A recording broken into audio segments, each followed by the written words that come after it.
নমস্কার, আমাদের বিচিত্র স্বাদ অফিসিয়াল ইউটিউব চ্যানেলে আপনাদের প্রত্যেককে স্বাগত জানাই। আশা করি আপনারা সকলে কুশলে আছেন। যদিও এখন চারিদিকে যা চলছে তাতে কুশলে থাকাটা কার পক্ষে সম্ভব নয়, তবুও আমাদেরকে ভালো থাকার উপায়, ভালো থাকার মন্ত্র খুঁজে বের করতে হয়। আর আমি মনে করি আমাদের ভালো থাকার মন্ত্র রবি ঠাকুরের গান, রবি ঠাকুরের কবিতা। তো যাই হোক, আমরা সকলেই অবগত যে আজ 25শে বৈশাখ। আর এই 25শে বৈশাখ এলেই আমাদের মনের মধ্যে আনন্দের নবজোয়ার আসে, তাই না? তাই রবি ঠাকুরের 164তম জন্মজয়ন্তী উপলক্ষে আমরা আমাদের বিচিত্র স্বাদ অফিসিয়াল পরিবারের পক্ষ থেকে একটি ছোট্ট সাংস্কৃতিক অনুষ্ঠানের আয়োজন করেছি। তাহলে চলুন আর দেরি না করে অনুষ্ঠানটি শুরু করা যাক। অনুষ্ঠানটি যদি আপনাদের ভালো লাগে তাহলে লাইক, কমেন্ট, শেয়ার এবং চ্যানেলে যদি আপনি নতুন হয়ে থাকেন তাহলে চ্যানেলটিকে সাবস্ক্রাইব করতে ভুলবেন না, এরকম নতুন নতুন ভিডিও পাওয়ার জন্য। তাহলে চলুন আর দেরি না করে আমরা অনুষ্ঠানটি শুরু করি। প্রথমেই কবিগুরু রবি ঠাকুরকে আমরা আমাদের বিচিত্র স্বাদ অফিসিয়াল পরিবারের পক্ষ থেকে প্রণাম ও শ্রদ্ধা জানাই। রবীন্দ্রনাথ ঠাকুর জন্মগ্রহণ করেছিলেন 1861 খ্রিস্টাব্দের 7ই মে, বাংলার 1268 বঙ্গাব্দের 25শে বৈশাখ, অর্থাৎ আজকের দিনে।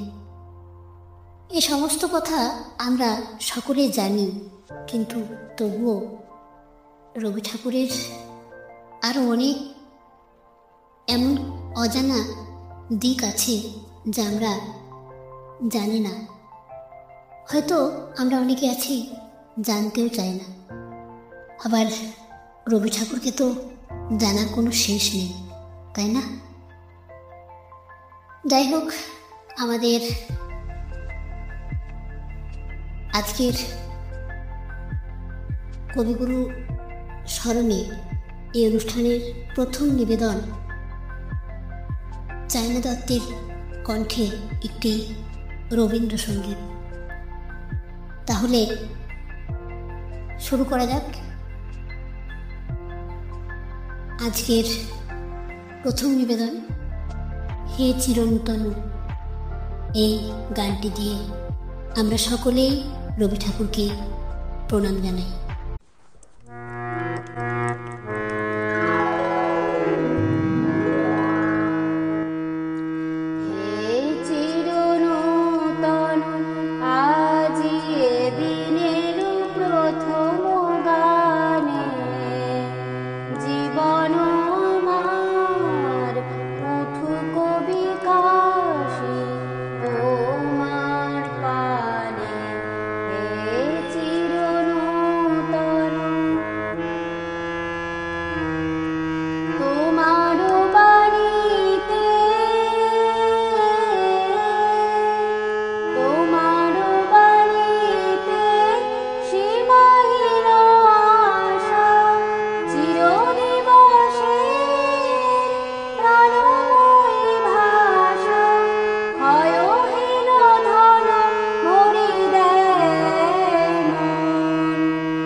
কাছে চিরনূতন।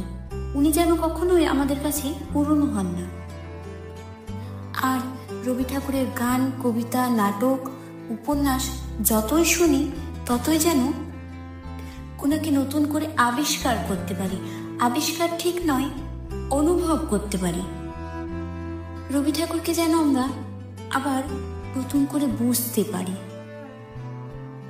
রবি ঠাকুরের কথা যতই বলি না কেন, বলে শেষ করা যায় না। ওই যে রবি ঠাকুরের কথাই আছে না, শেষ হইয়াও হইল না শেষ, সেরকমই একটা ব্যাপার।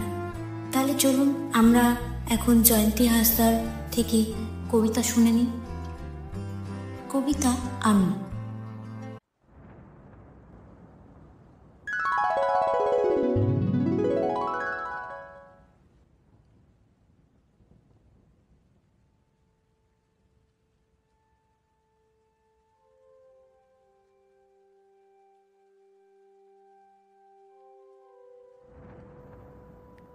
বিশ্বকবি রবীন্দ্রনাথ ঠাকুরের আমি।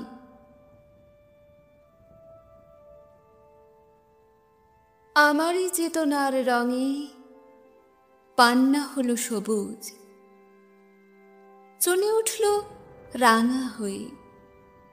আমি চোখ মেললুম, আকাশে জ্বলে উঠল আলো, পূবে পশ্চিমে। গোলাপের দিকে চেয়ে বললুম, সুন্দর সুন্দর হলো সে। তুমি বলবে, এ যে তত্ত্ব কথা, এ কবির বাণী নয়। আমি বলবো, এ সত্য, তাই এ কাব্য। এ আমার অহংকার, অহংকার সমস্ত মানুষের হয়ে।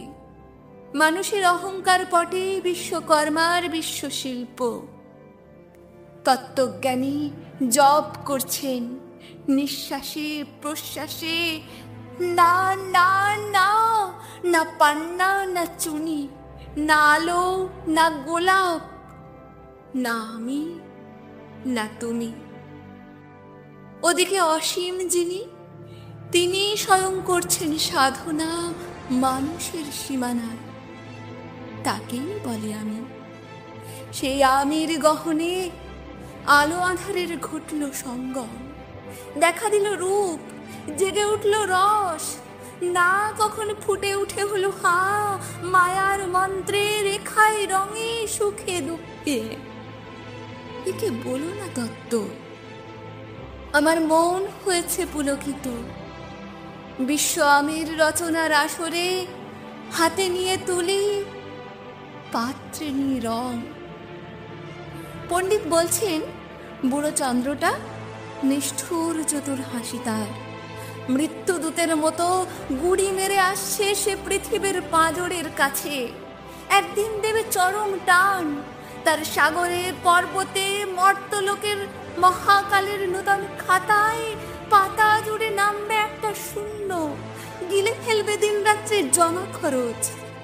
মানুষের কীর্তি হারাবে তার অমরতার ভান, তার ইতিহাসে লেপে দেবে অনন্ত রাত্রির কালি। মানুষের যাবার দিনের চোখ বিশ্ব থেকে নিকিয়ে নেবে রং, মানুষের যাবার দিনের মন ছানিয়ে নেবে রস। শক্তির কম্পন চলবে আকাশে আকাশে, জ্বলবে না কোথাও আলো। বিনাহীন সবাই যন্ত্রীর আঙুল নাচবে, বাজবে না সুর। সেদিন কবিত্বহীন বিধাতা একা রবেন বসে, নীলিমাহীন আকাশে ব্যক্তিত্ব হারা অস্তিত্বের গণিত তত্ত্ব নিয়ে। তখন বিরাট বিশ্বভুবনে দূরে দূরান্তে অনন্ত অসংখ্য লোকে লোকান্তরে এ বাণী ধ্বনিত হবে না কোনোখানি, তুমি সুন্দর, আমি ভালোবাসি। বিধাতা কি আবার বসবেন সাধনা করতে? যুগ যুগান্তর ধরে প্রলয় সন্ধ্যায় জপ করবেন, কথা কও কথা কও, বলবেন, বলো তুমি সুন্দর, বলবেন, বলো আমি ভালোবাসি।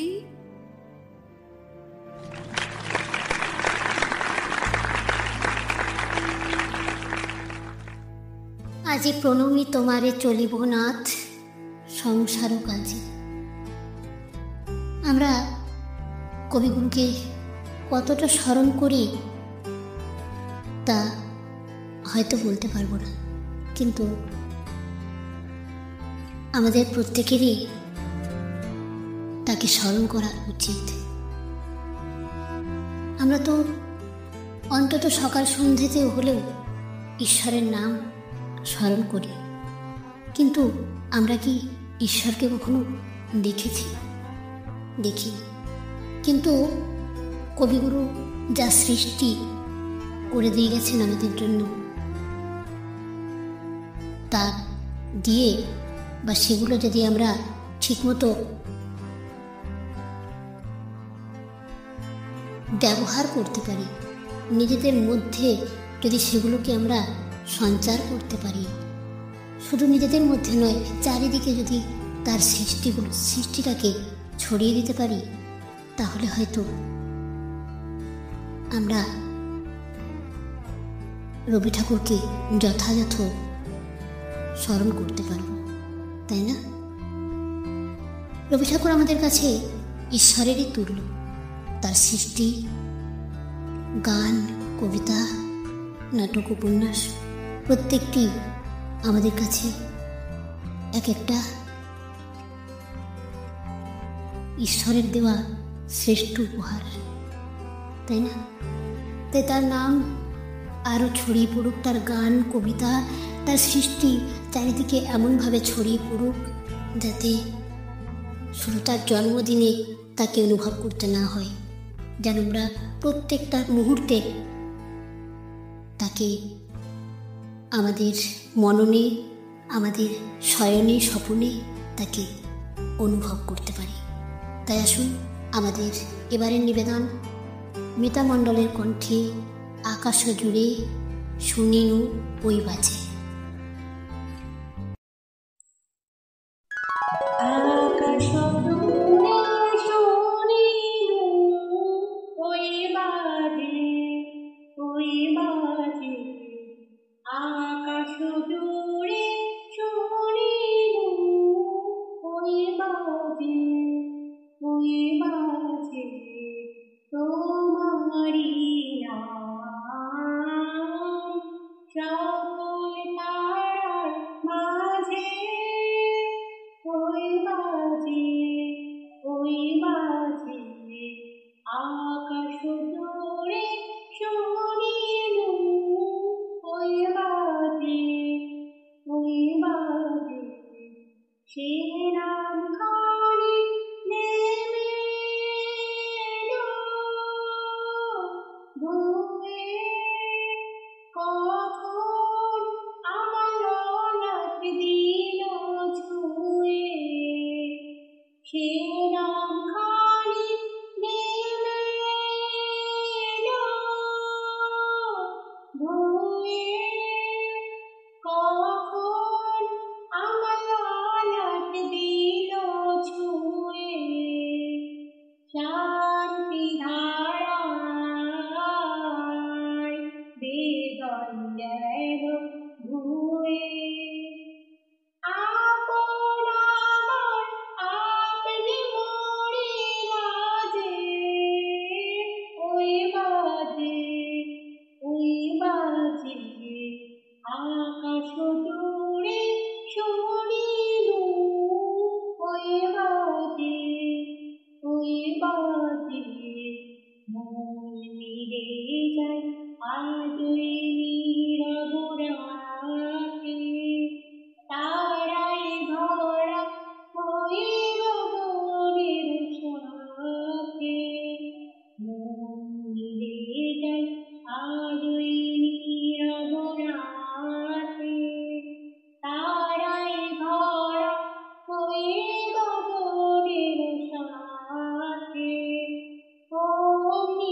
মিতালির গান শুনলাম, খুব ভালো লাগলো। আসলে রবি ঠাকুরের গান আমরা যতই শুনি ততই যেন ওনাকে নতুন করে অনুভব করতে পারি। এতদিন আমাদের অনুষ্ঠানে আমরা গান কবিতার মধ্যেই সীমাবদ্ধ ছিলাম। আজ আপনাদেরকে আমরা নতুন স্বাদের একটি জিনিস শোনাতে চলেছি, যা আপনাদের মন ছুঁয়ে যাবে। আমাদের প্রত্যেকেরই ভীষণ প্রিয় বাঁশির সুর। বাঁশি বাজিয়ে শোনাবে আমাদেরকে সাগর দাস। চলুন দেখি বাঁশির সুর আমাদেরকে কোথায় নিয়ে যায়। অবশ্যই সেটা রবি ঠাকুরের গান। তাহলে চলুন আমরা সাগর দাসের কাছ থেকে বাঁশির সুর শুনে নিই।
আমি সাগর দাস বাঁশিতে রবীন্দ্রসঙ্গীত গ্রাম ছাড়া ওই রাঙা মাটির পথ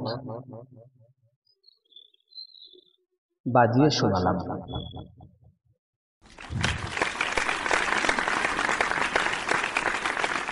কবে নিয়ে আমার বাঁশি বাজাবে গো আপনি আসি, আনন্দময় নীরব রাতে নিবিড় আঁধারে। সত্যি বাঁশিটা যখন শুনছিলাম তখন যেন মনে হচ্ছিল আমি গ্রামের রাস্তায় হাঁটছি আর দূর থেকে একটা বাঁশির সুর শুনতে পাচ্ছি। অপূর্ব একটা প্রকৃতি কল্পনা করছিলাম আমি। আর বাঁশির সুরটাই তো এমন, মানুষকে কল্পনার জগতে নিয়ে চলে যায়, তাই না? তাই তো মানুষের বাঁশি এত পছন্দের।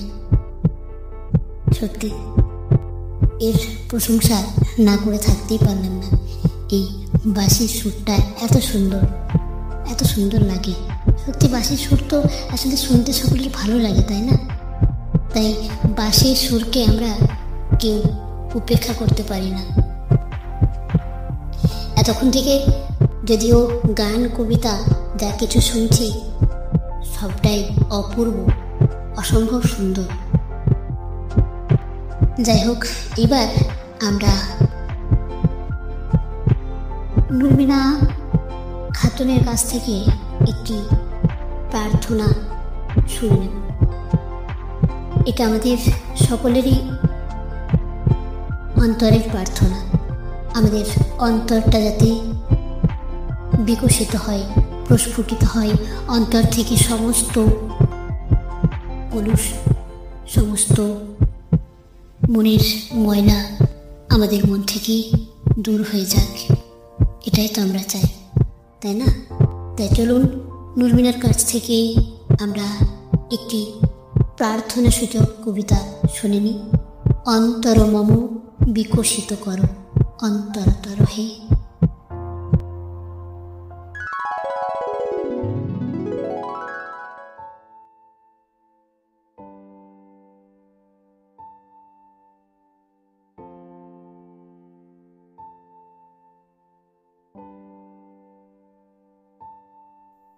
অন্তর মম বিকশিত করো অন্তরতর হে, নির্মল করো, উজ্জ্বল করো, সুন্দর করো হে। জাগ্রত করো, উদ্যত করো, নির্ভয় করো হে। মঙ্গল করো নিরলস, নিঃসংশয় করো হে। অন্তর মম বিকশিত করো অন্তরতর হে। যুক্ত করো হে সবার সঙ্গে, মুক্ত করো হে বন্ধ। সঞ্চার করো সকল কর্মে, শান্ত তোমার ছন্দ। চরণপদ্মে মমচিত, নিষ্পন্দিত করো হে। নন্দিত করো, নন্দিত করো, নন্দিত করো হে। অন্তর মম বিকশিত করো অন্তরতর হে।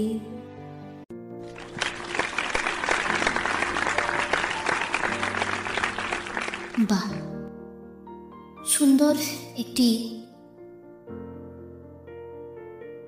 কবিতা আমরা শুনলাম নুরমিনা খাতুনের কাছ থেকে।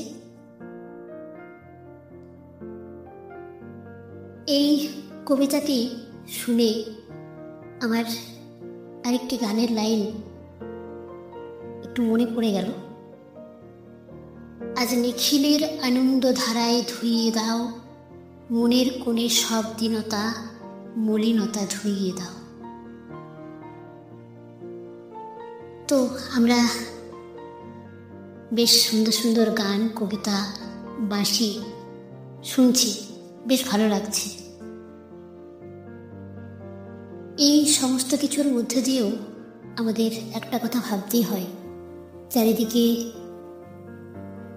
যা চলছে, যুদ্ধ দাঙ্গা হানাহানি, তাই না? এই সমস্ত কিছুকে বন্ধ করতে হলে আমাদের সকলকে এক হতে হবে, তাই না? হাতে হাত রেখে সকলে একে অপরের বন্ধনে নিজেদেরকে বাঁধতে হবে। কেউ আলাদা হয়ে থাকলে চলবে না কিন্তু। 10 মিলে করি কাজ, হারে জিতে নাহি লাজ, এই কথাটা আমরা সকলেই জানি, তাই না? তাই আমরা আজ থেকে এই কবিগুরুর জন্মদিনে আমরা শপথ করতেই পারি যে সকলে আমরা এক হয়ে একসাথে একে অপরের ছায়া হয়ে আমরা থাকব। তাহলে আমাদেরকে কেউ দুর্বল ভেবে আঘাত করতে পারবে না। তাই আকাশ বাদ্যকরের কাছ থেকে আমরা শুনে নেব সেই এক হওয়ার গান। এখন আর দেরি নাই, ধরগো তোরা হাতে হাতে ধরগো। চলুন তাহলে সেই গানটা শুনে নেওয়া যাক। এখন আর দেরি নয়, ধরগো তোরা হাতে হাতে ধরগো। আজ আপন পথে ফিরতে হবে, সামনে মিলন স্বর্গ। এখন আর দেরি নয়, ধরগো তোরা হাতে হাতে ধরগো। আজ আপন পথে ফিরতে হবে, সামনে মিলন স্বর্গ। ওরে ওই উঠেছে শঙ্খ বেজে, খুলল দুয়ার মন্দিরে যে। ওই উঠেছে শঙ্খ বেজে, খুলল দুয়ার মন্দিরে যে। লগ্ন বয়ে যায় পাছে ভাই, কোথায় পূজার অর্ঘ্য? এখন যার যা কিছু আছে ঘরে সাজা, পূজার থালার পরে আত্মদানের উৎস ধারায় মঙ্গল ঘট ভর্গো। এখন যার যা কিছু আছে ঘরে সাজা, পূজার থালার পরে আত্মদানের উৎস ধারায় মঙ্গল ঘট ভর্গো। আজ নিতেও হবে, আজ দিতেও হবে, আজ নিতেও হবে, দিতেও হবে। দেরি কেন করিস তবে, বাঁচতে যদি হয় বেঁচে নে, মরতে হয় তো মরগো। এখন আর দেরি নয়, ধরগো তোরা হাতে হাতে ধরগো। আজ আপন পথে ফিরতে হবে, সামনে মিলন স্বর্গ।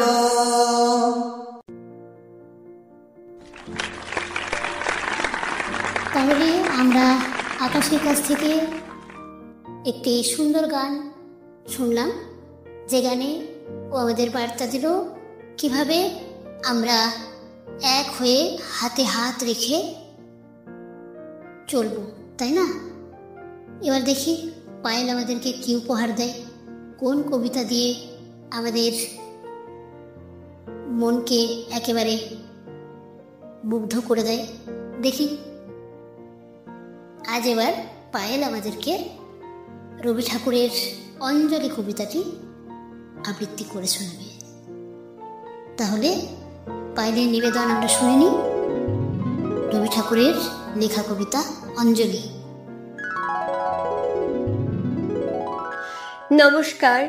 বিশ্বকবি রবীন্দ্রনাথ ঠাকুরের লেখা কবিতা অঞ্জলি।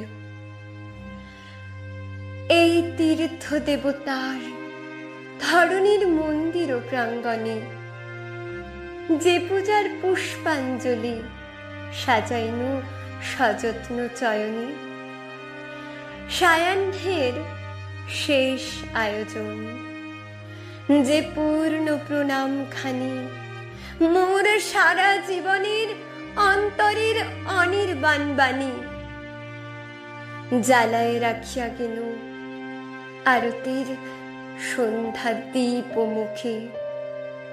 সে আমার নিবেদন তোমাদের সবার সম্মুখে। হে মোর অতিথি যত, তোমরা এসেছ এ জীবনে, কেহ প্রাতে কেহ রাতে, বসন্তে শ্রাবণ বরিশানে। কারো হাতে বীণা ছিল, কেহ বা কম্পিত দীপ ও শিখা, এনেছিলে মোর ঘরে দ্বার খুলে দুরন্ত ঝটিকা। বার বার এনেছ প্রাঙ্গণে, যখন গিয়েছ চলে, দেবতার পদচিহ্ন রেখে গেছ মোর গৃহতলে। আমার দেবতা নিল তোমাদের সকলের নাম, রহিল পূজায় মোর তোমাদের সবারই প্রণাম। নমস্কার।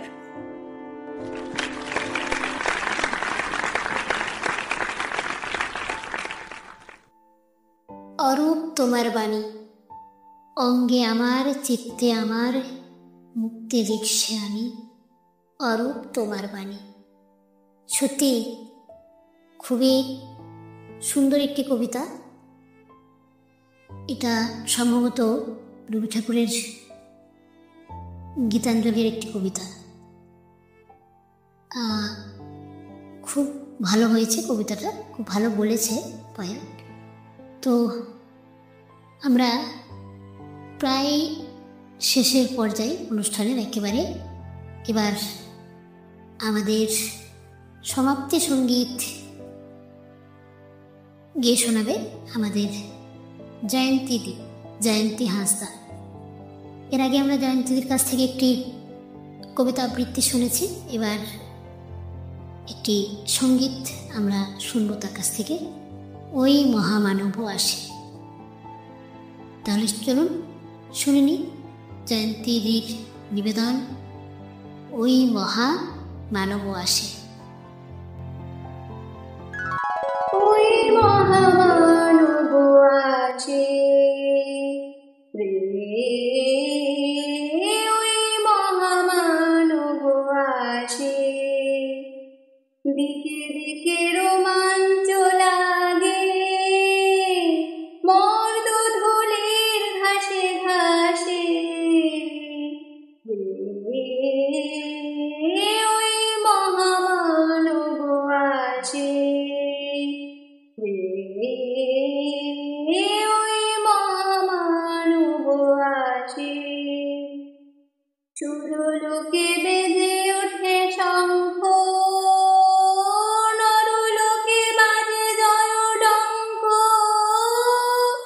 সুরলোকে বেজে ওঠে শঙ্খ, নরলোকে বাজে জয় ডঙ্ক,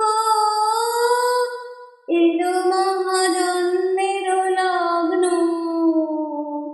আজি অপরাত্রির দুর্গত রঞ্জত ধুলি দলে হয়ে গেল ভগ্ন,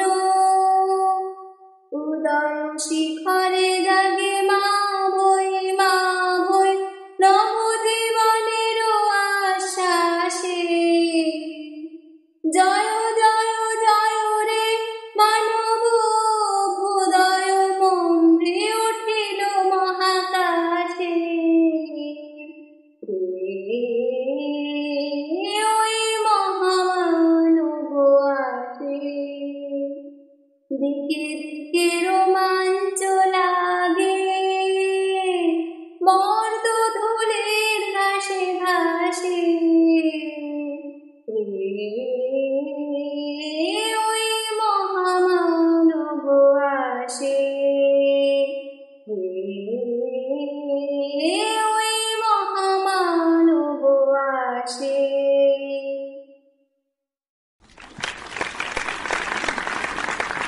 সত্য মঙ্গল প্রেমময় তুমি, ধ্রুবজ্যোতি তুমি অন্ধকারে।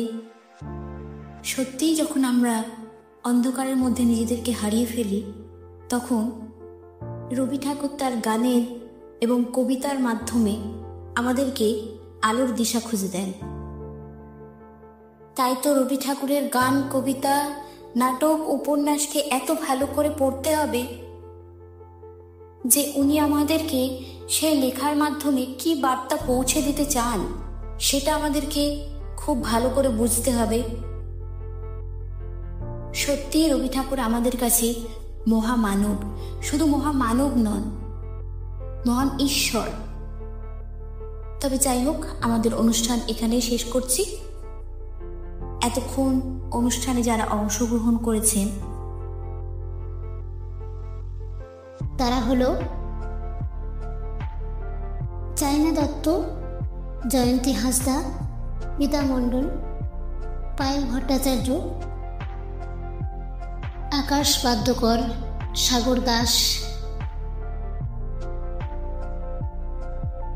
অনুষ্ঠান পরিচালনায় আমি সুমিত্রা গড়াই এবং আমার সাথে ছিল নুরমিনা খাতুন, এবং অনুষ্ঠানটিকে বিভিন্ন যন্ত্রানুষঙ্গ দিয়ে আবহ সঙ্গীতের দ্বারা এত সুন্দরভাবে অনুষ্ঠানটিকে সুন্দর করে তুলেছেন তিনি হলেন অজয় ঠাকুর। এবং অনুষ্ঠানটিতে পোস্টার ডিজাইন করেছেন কোয়েল ভট্টাচার্য, এবং অনুষ্ঠানটি সমগ্র পরিচালনায় বিচিত্র স্বাদ অফিসিয়াল। সকলকে অসংখ্য ধন্যবাদ জানাই যারা এই অনুষ্ঠানটি এত সুন্দরভাবে পরিচালনা করতে সাহায্য করেছেন। তাদের সকলকে অসংখ্য ধন্যবাদ জানাই। অনুষ্ঠানটি আপনাদের কেমন লাগলো তা কমেন্টে জানাতে ভুলবেন না, এবং এরকমই আরও সুন্দর সুন্দর ভিডিও পাওয়ার জন্য চ্যানেলটিকে যারা এখনও সাবস্ক্রাইব করেননি তারা দয়া করে সাবস্ক্রাইব করে দিই। তাহলে কবিগুরু রবীন্দ্রনাথ ঠাকুরকে বিচিত্র স্বাদ অফিসিয়াল পরিবারের পক্ষ থেকে আরও একবার প্রণাম জানিয়ে আমরা আমাদের অনুষ্ঠান এখানেই শেষ করছি। ধন্যবাদ, নমস্কার।